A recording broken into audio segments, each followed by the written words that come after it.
Optimis saat krisis, fokus pada solusi, bukan pada masalah.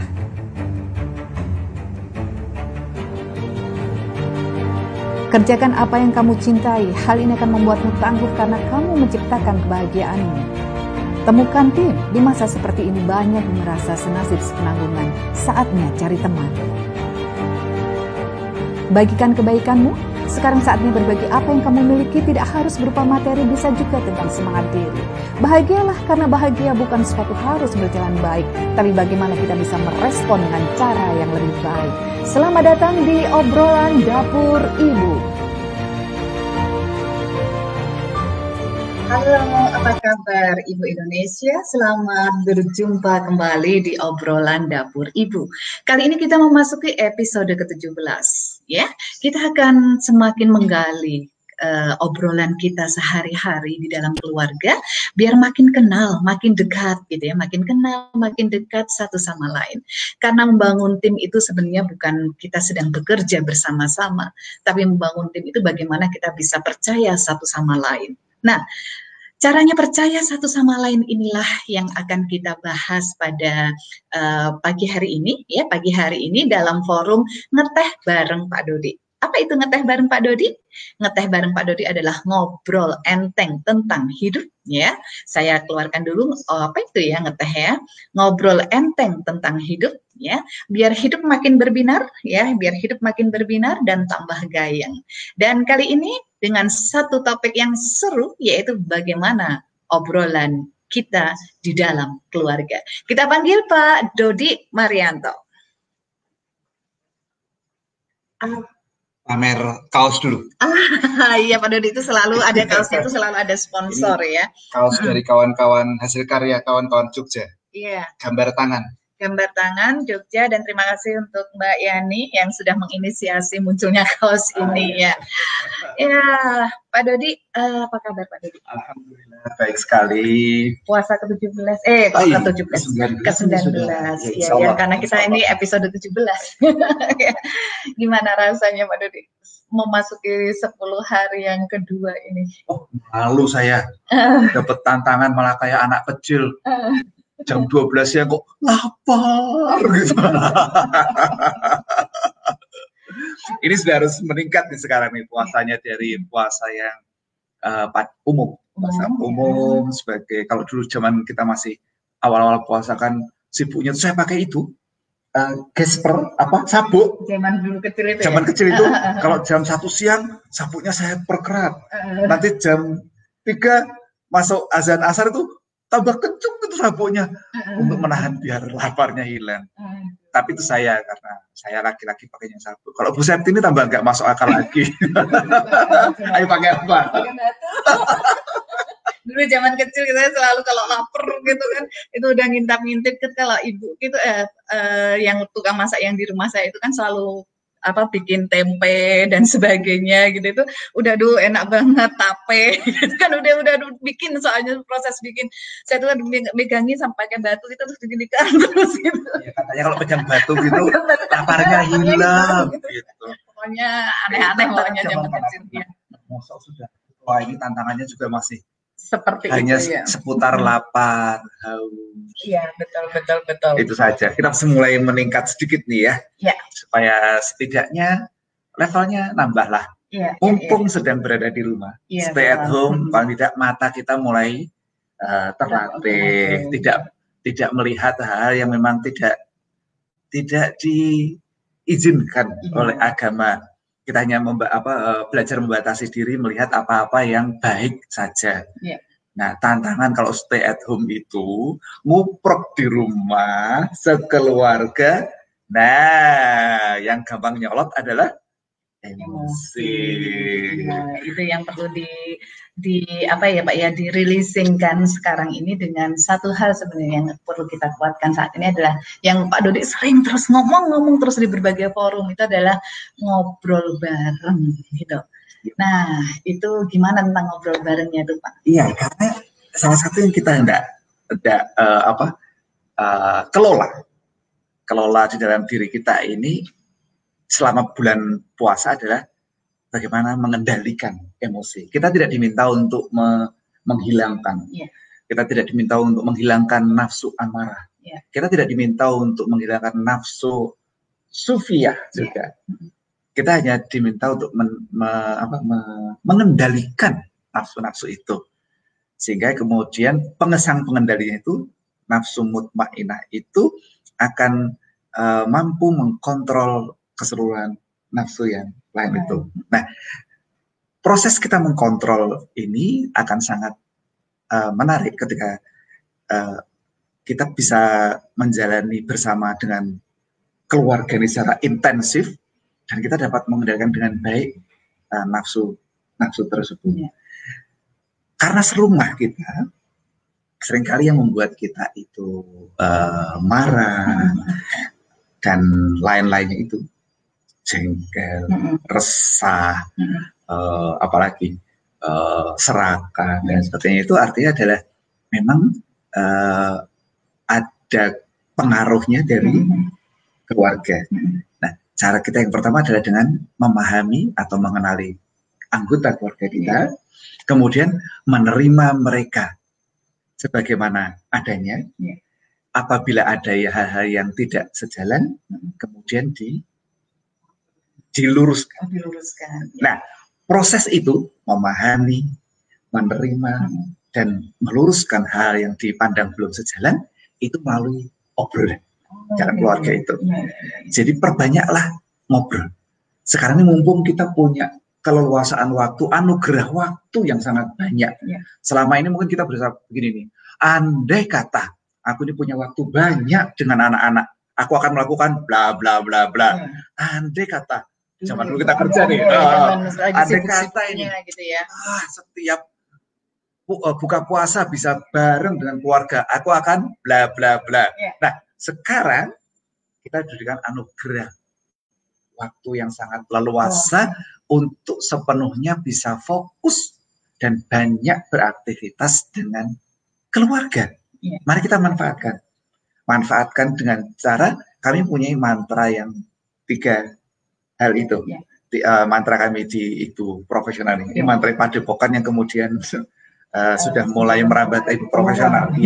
Mantra kami dalam membangun kehangatan keluarga adalah banyak bermain bareng, kemudian banyak beraktivitas bareng, kemudian banyak ngobrol bareng sekeluarga.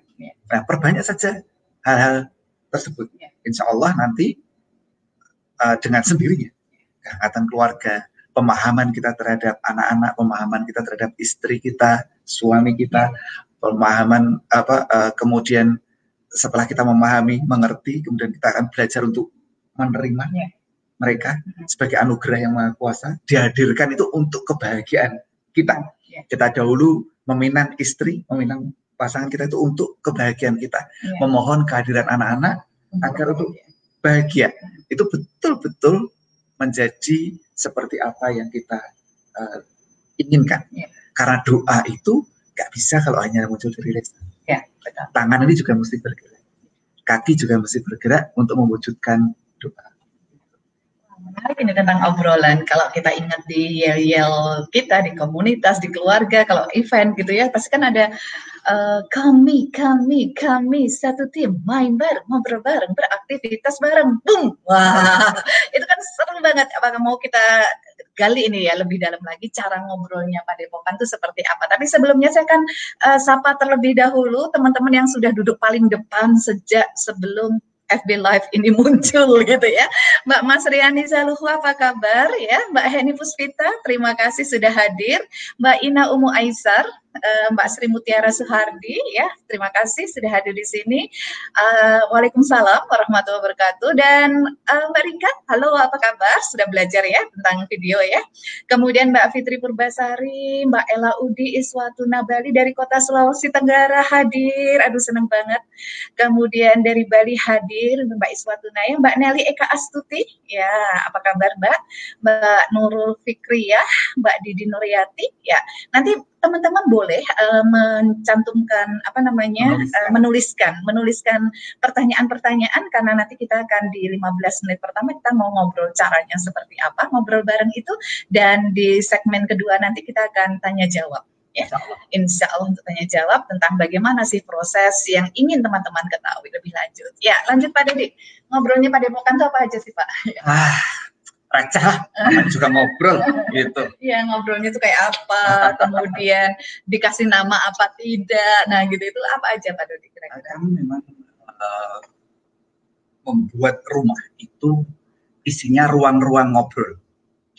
Jadi tempat makan itu area ngobrol, ruang sholat itu area ngobrol, tangga rumah itu juga area ngobrol, kami setting sebagai tempat ngobrol. Lalu halaman depan, halaman belakang itu tempat ngobrol. Jadi kami memperbanyak ruang ngobrol. Kemudian kami membangun yang namanya forum-forum ngobrol.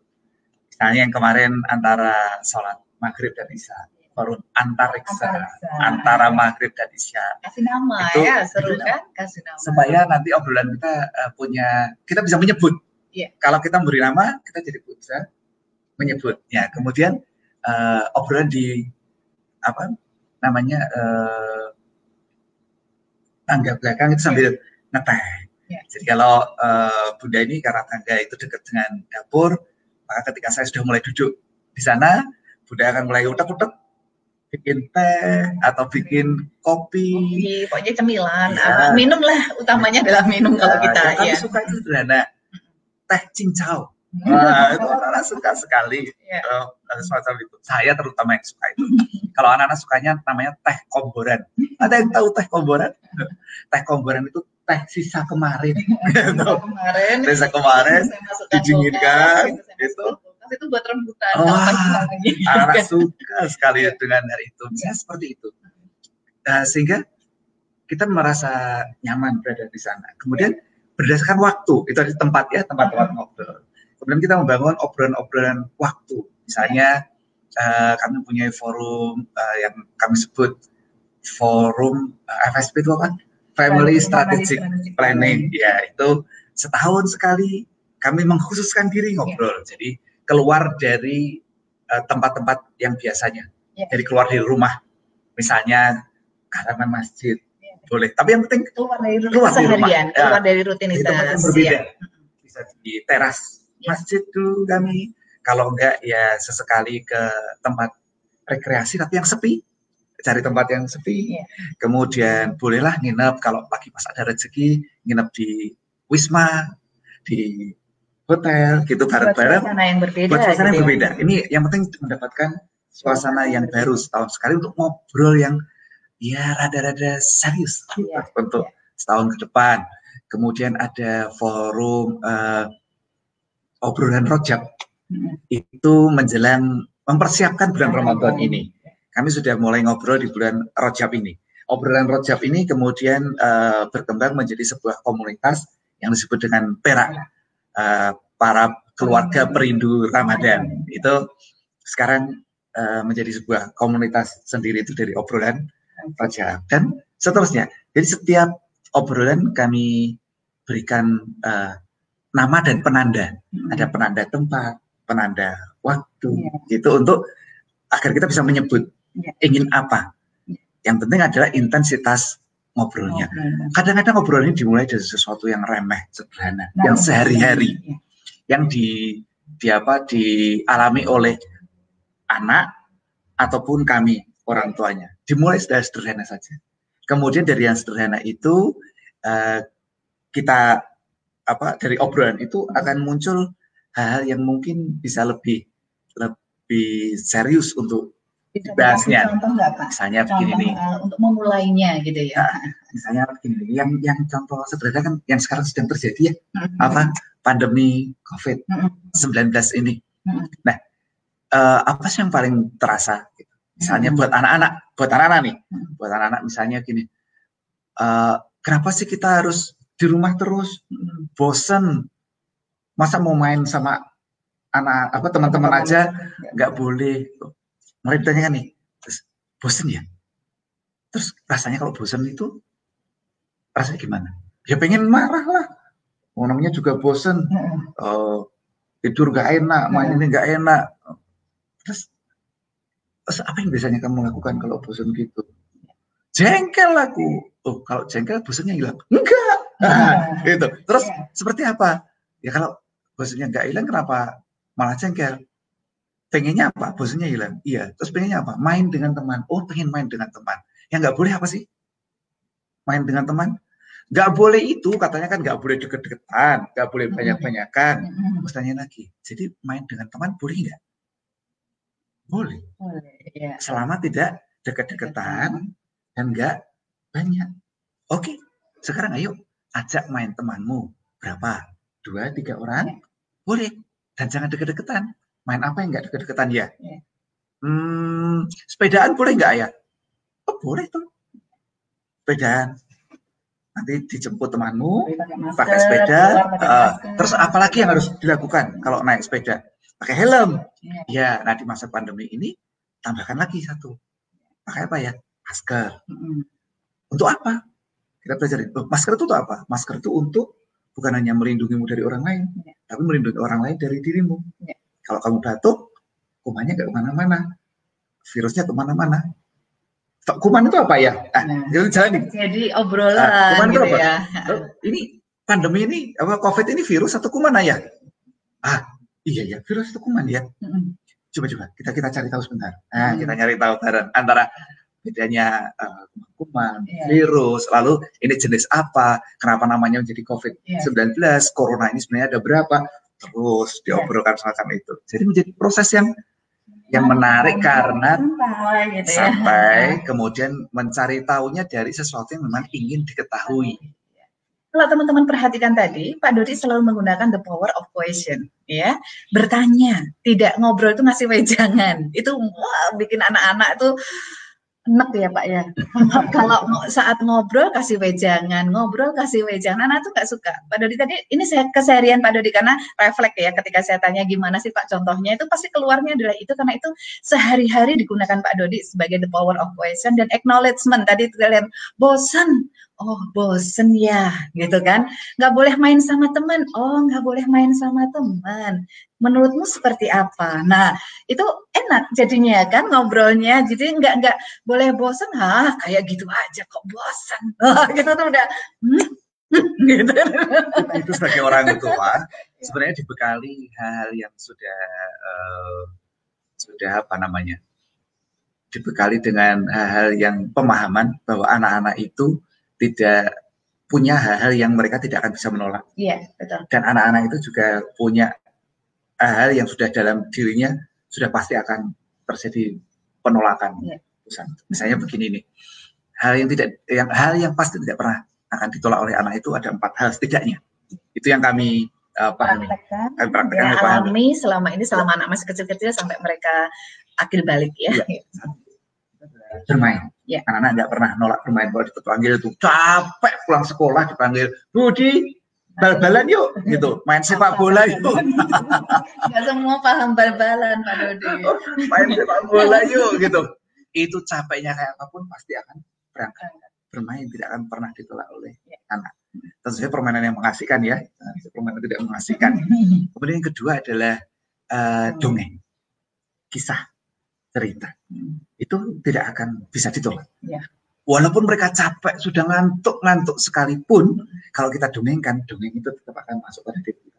Sekalipun mereka tidak suka dengan dongeng itu, seolah ingin menyangkalnya, tapi dongeng kan masuk ke dalam. Sehingga masuk akalnya dongeng, mereka akan tetap meresap ke dalam dirinya.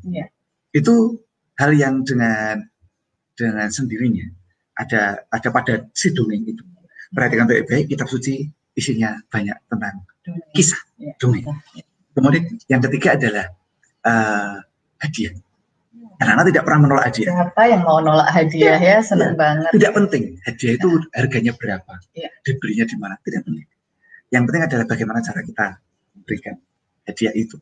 Jadi ketika anak-anak itu mendapatkan hadiah dari eyangnya, gerabah kecil dari pasaran, terus untuk pasaran ya, kendi anglo kecil, wajan gitu, murah, itu tidak karena eyangnya memberikannya dengan sepenuh kasih sayang. Ketika memberikannya itu ada Eyang datang gitu. Eyang punya ini nih. Oh, main bersama. Itu senang banget.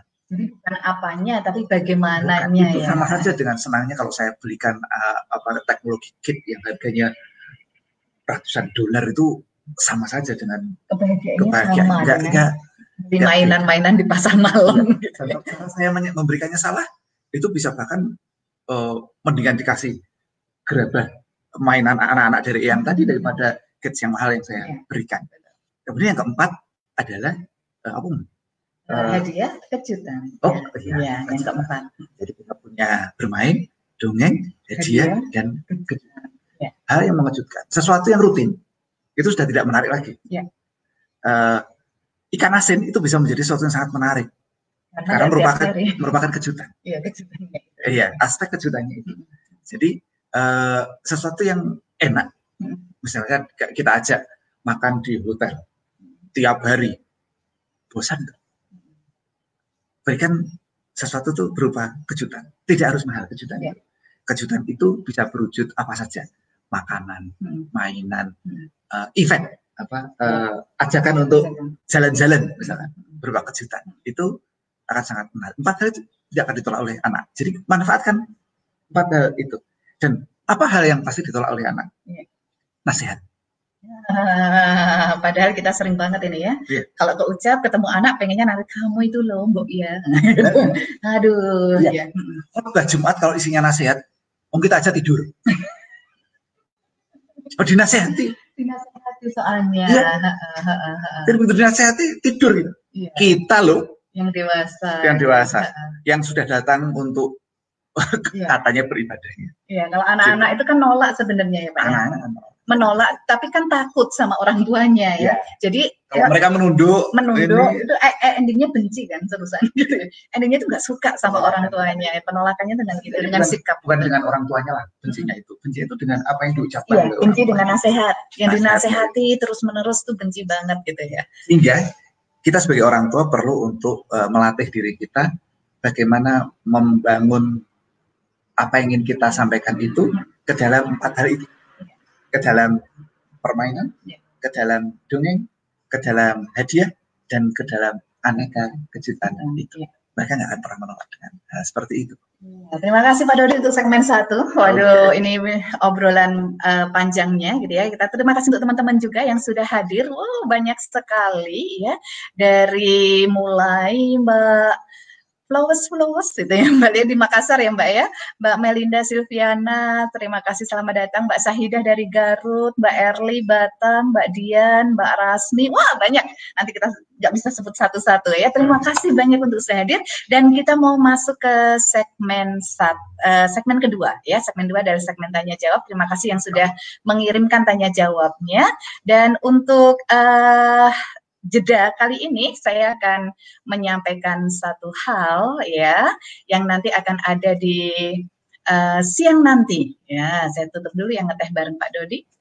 Ya, siang nanti ini adalah dalam rangka Happy Mother's Day tingkat dunia ya, tingkat dunia sedunia nih. Happy Mother's Day ini tanggal 10 dunia ya, Happy Mother's Day dunia. Kalau kita kan punyanya 22 Desember gitu ya, ternyata Hari Ibu. Kalau di luar itu tanggalnya 10 Mei ya, 10 Mei. Nah, dalam rangka Mother's Day, Ed America bekerja sama dengan ibu profesional menyelenggarakan aktivitas ngobrol juga ini sebenarnya ya, ngobrol bareng. Ini aktivitas bagian ngobrol bareng untuk menangani gimana sih caranya para ibu-ibu itu bisa nggak stres gitu nangani anak-anak selama masa pembelajaran di rumah selama COVID nanti. Nanti kan ketemu saya di Ed America, lihat linknya ya, tinggal ada di YouTube-nya, ada di live, ada di Zoom juga jam 2 siang nanti ya. Ya boleh manteng di Facebook, di Ed America Twitter, bisa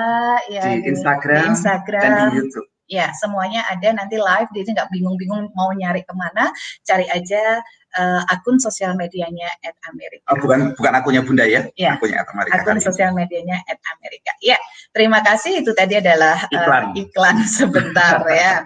Oke, Pak Dodi, ini sudah banyak sekali pertanyaan yang masuk ya Pak Dodi. Saya cari dulu satu-satu. Sebentar. Ini tadi ada dari Mbak Murtafia dari Bekasi. Apa kabar Mbak? Ya. Nih, dari Mbak Didi Nuryati, ya, bagaimana kok bisa seru gitu sih keluarga kok mau diajak ngobrol bareng daripada lihat TV, YouTube, dan gadget gitu. Oh iya, ya. Gimana ya? Karena begini, ngobrol itu hal yang sangat menarik pada dasarnya. Setiap orang itu adalah homo socius. Orang yang memang orang itu adalah makhluk yang berkelompok, berinteraksi satu dengan yang lainnya. Itu naturalnya.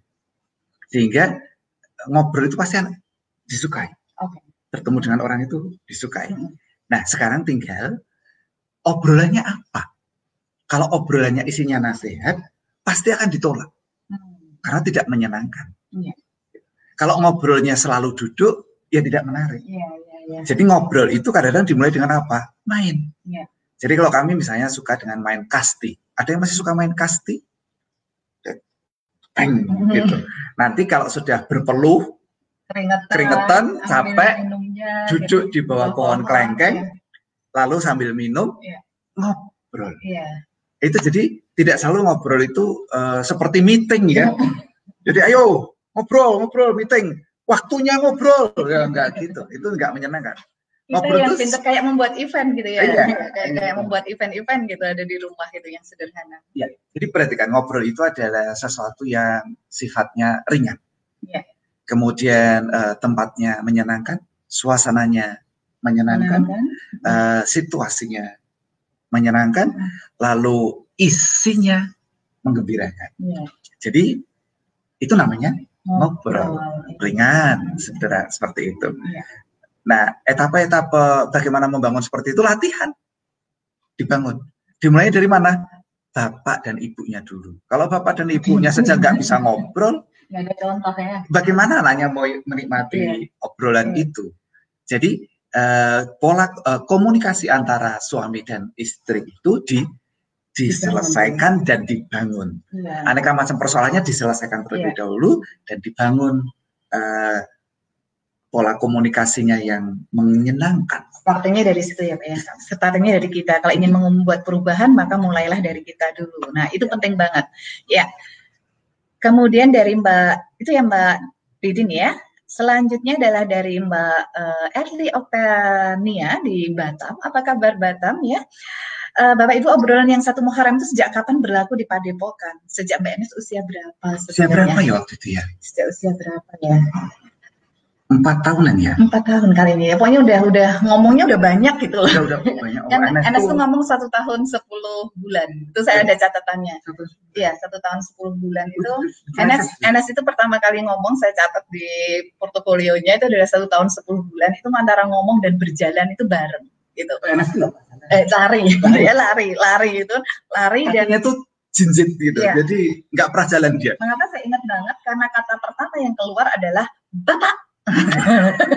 Saya waduh, hari-harinya sama saya kok yang keluar kata bapak ya. Nah, terus berlaku sejak kapan? Sejak Mbak Enes usia 4 tahun. 4 tahun itu, 4 tahun kurang lebih ya. Itu yang waktu itu baru mulai. Jadi menjadi sebuah obrolan resmi begitulah ya. Muncul. Dan kami juga masih belum menyebutnya dengan family strategic planning gitu. Pokoknya kita ngumpul 1 Muharram ya gitu kan aja. 1 Muharram itu juga belum awalnya belum 1 Muharram ya? itu. Masih apa ya dulu? 1 Muharram itu setelah kita di Salatiga tidak gitu. Menjadi kemudian menetapkan waktunya 1 Muharram itu. Jadi sekitar tahun 2007 baru mulai baru ditetapkan bahwa itu 1 Muharram ya. Jadi memang tidak serta-merta saya bawa dari sejak sebelum saya menikah kebiasaan ini. Ini baru kami bangun itu setelah saya melakukan aktivitas bersama dengan banyak perusahaan untuk memandu diskusi tentang corporate strategic planning. Lalu saya ini ngobrol sama Septi, wah lah saya ini bantuin banyak perusahaan, kok rumah kita sendiri malah nggak pernah membuat sebuah perencanaan ya gitu. Lalu yang tanggung jawabnya besar loh. Iya. Masa kita ini berumah tangga yang mesti nanti dipertanggungjawabkan di hadapan Allah, kemudian akan menjadi kehidupan kita sehari-hari seterusnya sampai akhir hayat, malah tidak kita tangani dengan serius, dengan sungguh-sungguh. Pekerjaan yang ada di kantor Pak Dodi waktu itu. Iya, lalu kami mulai bikin-bikin sendiri sih istilahnya itu. Kalau biasanya kan ada corporate strategic planning, ya ini namanya family strategic planning gitu. Sebenarnya ada buah kesungguhan Pak Dodi sebagai kepala keluarga, gitu kan. Pertanggungjawabannya dengan yang di atas, gitu. Pertanggungjawabannya dengan yang di atas dimulai dengan event tersebut dan sekarang menjadi ritualnya Padepokan ya Pak. Iya. Kenapa namanya family strategic planning? Ya biar gaya aja. Wah, kalau ngasih nama tuh jangan tanggung-tanggung lah. Kalau yang ngasih nama tuh yang bagus gitu. Keren gitu ya. Padahal isinya nanti kalau tanya anak-anak isinya apa? Santai-santai gitu kan, makan-makan gitu, ngobrol. Nah di sela-sela itulah kita masukkan sesuatu yang menyenangkan gitu, obrolannya kenceng banget gitu jadinya ya. Ya, jadi tidak sepanjang waktu itu kayak perusahaan itu ya, sepanjang waktunya meeting terus gitu. Oh ya nggak menarik. Mesti ada acara main sama kambingnya lah, main sama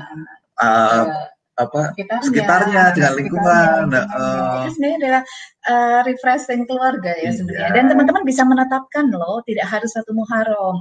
Menetapkannya bisa tanggal pernikahan, boleh. Kemudian tanggal-tanggal yang momentumnya tuh luar biasa diingat terus. Nah, itu boleh dijadikan patokan untuk ngobrol bareng gitu ya. Betul. Tidak hari itu mau 1 Muharram, 1 Januari, tanggal pernikahan itu tetap isinya Sabtu, Minggu, Senin, Selasa, Rabu, Kamis dan seterusnya. Tetap aja. Iya. Jadi nggak berbeda, mataharinya juga akan terbit dan tenggelam dan seterusnya. Jadi kita perlu menetapkan waktu itu untuk membuat sebuah penanda. Kita hanya perlu punya penanda.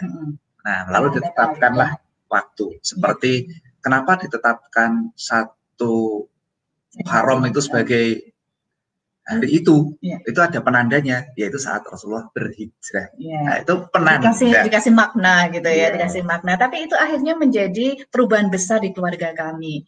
Contohnya apa? Kami tidak pernah kumpul saat Lebaran. Ya, saat Lebaran anak-anak bukannya tidak mengharuskan. Tidak mengharuskan. Mau pulang boleh, tapi tidak harus. Apalagi kalau yang sudah berkeluarga, saya menetapkan kamu boleh kok ke rumah mertuamu. Kalau di saat Lebaran tidak harus ke rumah ibu, karena kita punya waktu kumpulnya adalah 1 Muharram. Jadi tapi kalau 1 Muharram, menantu saya aja sudah saya tantang dari awal gitu. Pokoknya bersedia nggak 1 Muharram off dari pekerjaanmu gitu kan. Kalau Lebaran silahkan ke keluargamu, tapi 1 Muharram harus di dalam keluarga ini karena ini ritual wajib bagi kita gitu kan. Sekalian ya, mumpung pas masa pandemi ini, yang kita memang tidak diminta untuk tidak mudik saat ini. Dan kalau memang itu kemudian dilihat sebenarnya nggak apa-apa, nggak mudik selama Lebaran itu.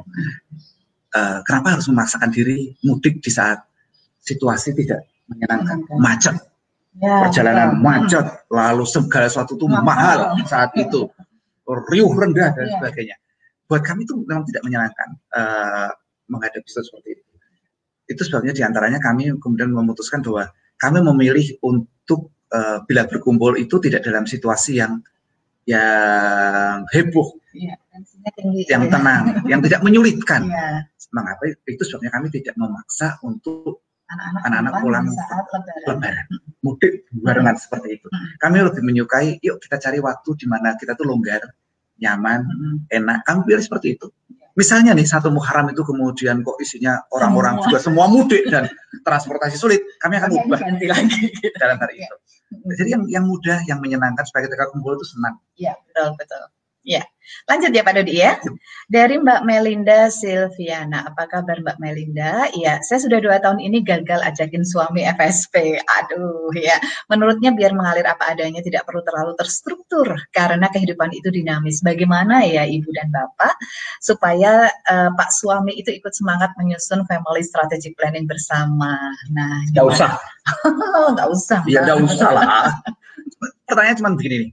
Selama ini apakah kehidupannya sudah dianggap menyenangkan? Jika sudah, cukup. Apakah sekeluarga sudah bahagia? Sudah, cukup. Apakah yang dicapai sudah sesuai dengan diinginkan? Sudah, cukup. Gak usah diubah. Jalani saja seperti itu. Nah, kosok balainya nih. Kalau kok ada yang kita perlu berubah ya? Kok ada yang kita masih belum bahagia ya? Kok ada yang ini ya? Nah, baru kemudian lakukan perubahan. Jadi, kalau memang suami, bunda, dan juga anggota keluarga merasa bahwa ini kita sudah bahagia kok, sudah baik-baik saja, lanjutkan. Karena barangkali memang yang cocok begitu, tidak perlu memaksakan sebuah cara. Jadi cara itu adalah referensi saja buat keluarga kita, cocok atau tidak itu kita yang memutuskannya gitu ya.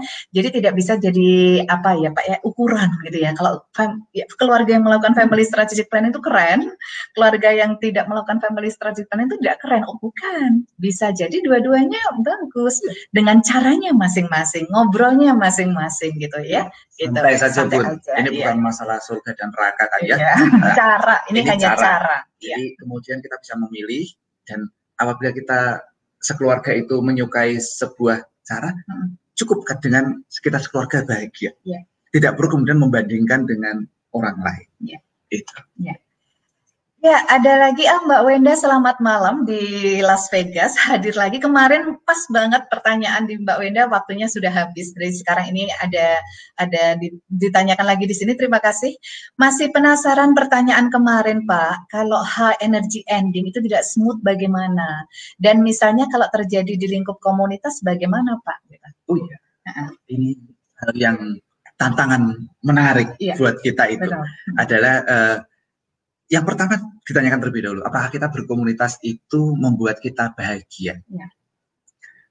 Jadi kalau saya melakukan sesuatu, itu saya akan memilih yang menambah kebahagiaan saya.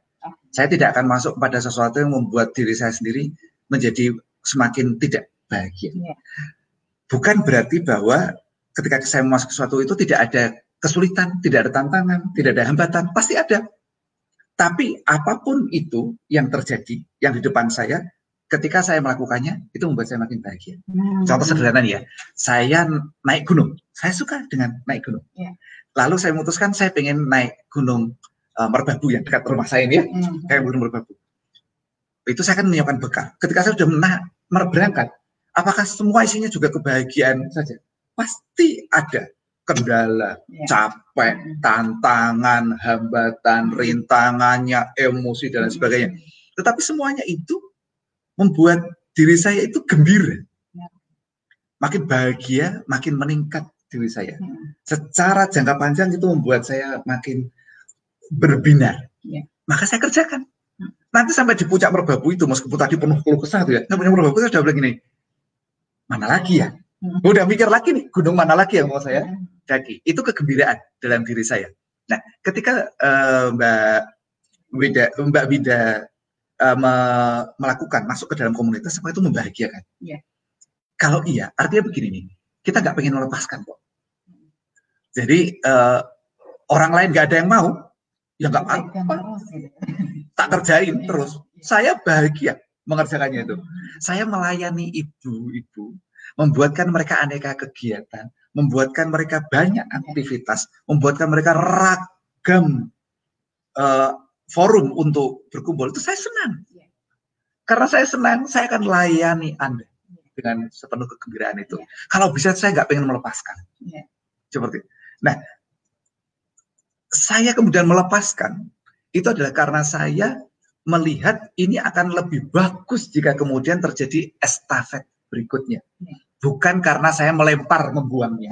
Karena capek kayak gini nih, bosan saya kayak gini nih, lempar buang saja. Syukur-syukur ada yang mau.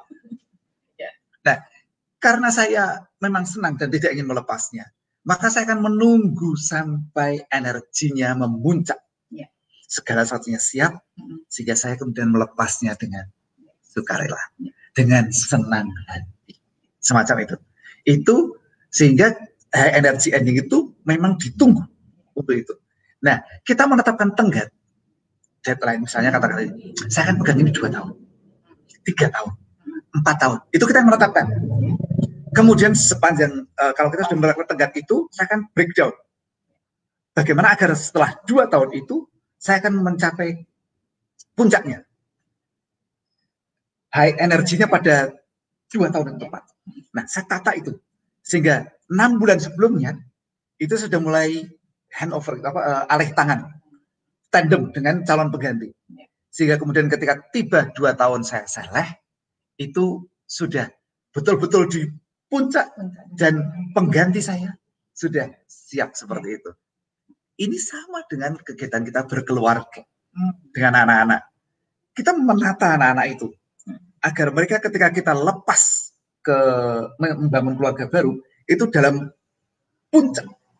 Ketika kita lepas, bukan mereka setelah puncak turun, tapi ketika kita lepas, kita alih tangankan kepada pasangannya, suaminya, atau nanti kepada keluarga yang terbangun baru itu dia akan mendaki puncak berikutnya yang lebih tinggi. Bahwa biasa ketika saat baru masuk itu akan ada turunnya, masa peralihan. Sama lah, kalau saya dari Merbabu mau ke Semeru kan saya juga harus turun dulu, kemudian naik lagi ke Semeru yang lebih tinggi. Gitu. Jadi biasa itu nanti etapa baru ketemu saya sama Bu Septi ini, ketika baru pertama kali ya ada turunnya, suasananya itu marah-marahan dan lain sebagainya, ketahuan yang tadinya cantik terus begitu ketemu udah ngorok gitu kan, ngiler gitu kan biasa itu. Ada rasa kecewanya, baru dibangun tuh, agak turun lalu naik lagi ke puncak yang lebih membahagiakan lagi.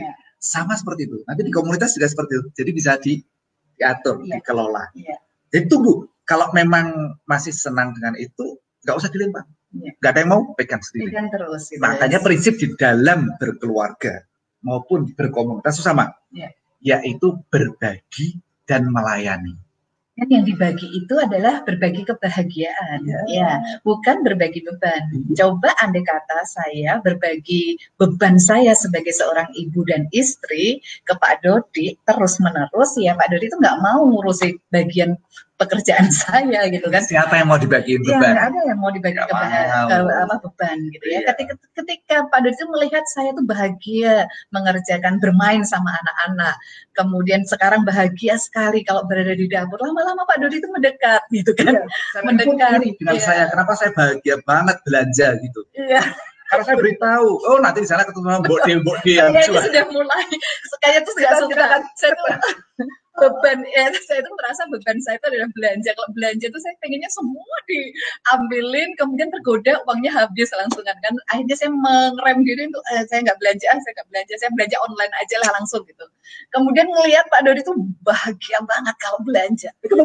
Dia penjual pisang, nanti ketemu sama Budi penjual bandeng gitu.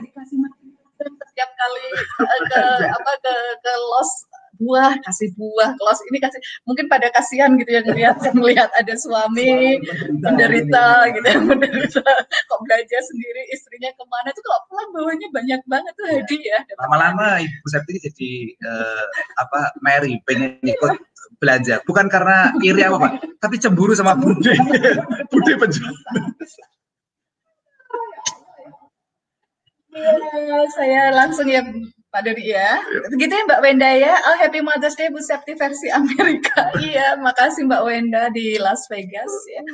Ini dari Mbak Devia Sri Sukmawati, Bu apa nih outnya? Saya selalu terkesima dengan cara Bu Septi menatap Pak Dodi saat Pak Dodi ngendiko. Penasaran apa Bunda batin saat menatap?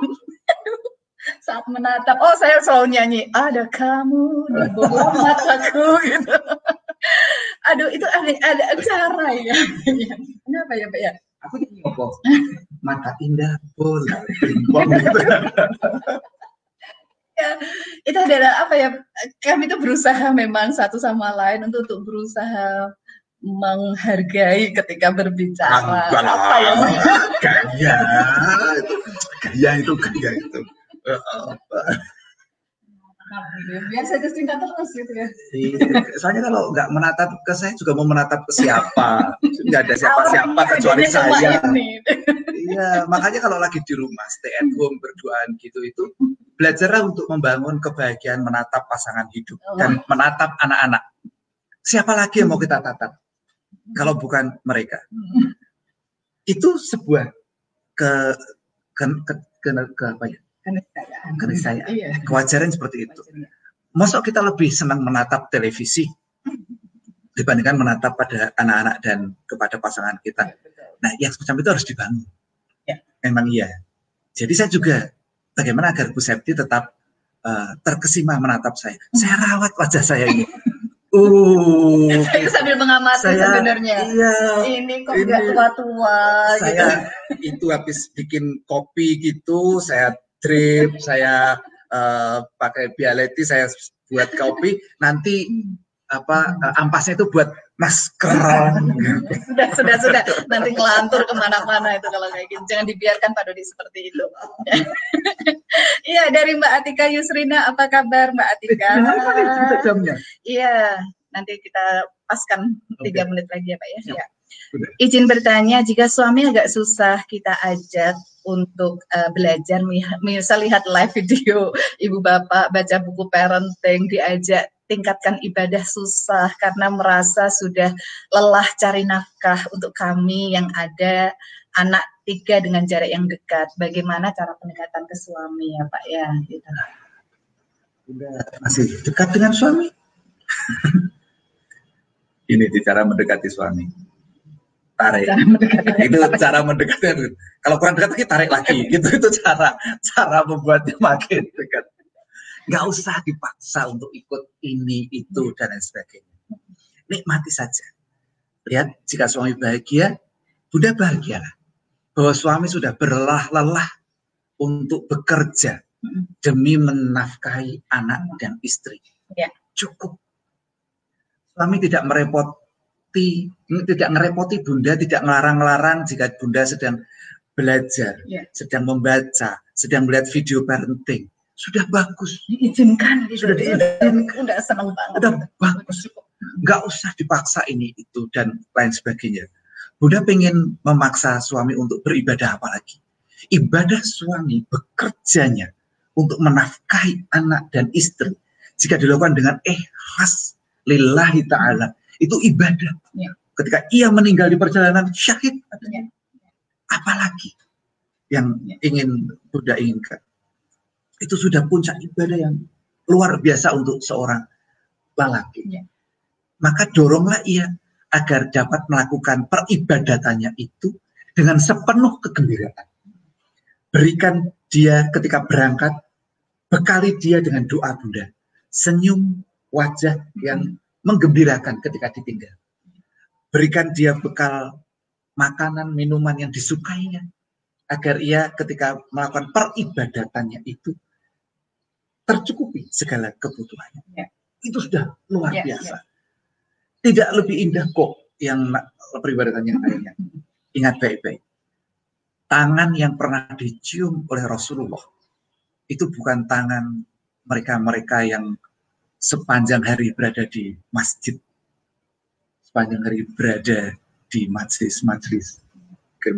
Tangan yang pernah dicium oleh Rasulullah adalah tangan yang kasar. Karena sepanjang harinya ia berada di kebun, mencangkul untuk menghidupi anak dan istrinya. Dan Rasul mengatakan tangan ini akan berada di surga. Itu peribadatan yang luar biasa. Bantulah ia agar ibadahnya itu betul-betul khusyuk dilakukannya dan lillahi ta'ala. Bagi saya yang seorang istri ya Mbak ya, Mbak Atika, itu adalah manajemen kebahagiaan. Bagaimana kita memanage kebahagiaan. Ketika memahami, suami ternyata tidak mau barengan kita dengan proses pendidikannya, disyukuri. Biar menjadi bersungguh-sungguh dalam mencari nafkah, kemudian mengizinkan kita, maka kita yang memanage kebahagiaan kita. Kita yang akan berbahagia dengan anak-anak. Nah, ketika suatu saat pada titiknya nanti ternyata suami kita mau bergabung dalam proses keseharian kita, pendidikan ke anak-anak, nah itu adalah kebajikan dari suami kita. Bukan karena tuntutan. menambah kebahagiaan kita. Tapi kalau itu sebagai tuntutan, itu hanya kita tidak bisa memanage kebahagiaan kita. Kita hanya kekecewaan gitu kan, ini tidak sesuai dengan ekspektasi kita kan itu. Ya. Sesuatu yang ingin kita dapatkan tidak kita dapatkan akan menghasilkan kekecewaan. Tetapi kalau keinginan itu adalah berbagi, kita berbagi kebahagiaan. Kalau suami nggak pengen lihat videonya, saat ngobrol berbagi cerita. Tapi jangan bilang gini ya, kata Pak Dodi, wah sudah buyar itu semua. Sopo kuwi Pak Dodi. Jadi ceritanya adalah apa yang Bunda dapatkan itu dibangun dari dalam diri Bunda. Apa yang Bunda pahami, Bunda dapatkan insight-nya itu yang diceritakan dari sisi Bunda, bukan dari sisi kata si anu, kata si itu tidak menarik nanti. Itu kan. Oke, ini karena obrolan episode 17 ini sengaja saya tambahkan menjadi 1 jam karena kita sudah open semuanya gitu. Ternyata banyak sekali yang bergabung dan banyak sekali yang ingin diskusi, maka nanti kita sampai titik jam 11 nanti ya. Iya, jadi ceritanya separuh hari kemarin, 14 hari kemarin itu kami sedang dalam episode pembelajaran. Pembelajaran, benar-benar. Jadi kalau salah-salah gitu ya biarlah teman-teman teman-teman kecil sendiri dulu yang merasakannya sehingga kita dapat feedback banyak. Kita ubah nanti proses ininya endorsement, ada iklannya gitu ya. Oke, siap. Aduh, ini ada Pak Lukman, apa kabar Pak D. Lukman? Ya, Pak Dodi pernah bilang dari semua yang direncanakan, hasil terbesarnya justru yang tidak direncanakan. Bagaimana maksudnya, Pak? Ya, Pak D, saya juga nggak tahu sebenarnya itu apa ya. Ini kalau bagi saya seorang perencana itu adalah sebuah kegagalan. Karena yang didapatkan terbesar justru bukan yang direncanakan. Tapi kemudian saya belajar untuk menikmatinya sebagai sebuah anugerah. Jadi begini misalnya ya. Saya merencanakan untuk menuju ke Pulau Bali. Perencanaan saya itu A, B, C, D, E untuk sampai ke sana. Saya mengharapkan mendapatkan A, B, C, D, E ketika di Pulau Bali. Ketika saya sampai di sana, saya mendapatkan lebih besar dari itu. Yang direncanakan. Iya. Dan itu memang luar biasa. Dan andai kata pun kemudian, ketika saya berangkat ke Pulau Bali itu lewat jalur darat lah ya, kemudian saya terhenti di Banyuwangi, tidak bisa menyeberang ke Bali entah karena apapun sebabnya.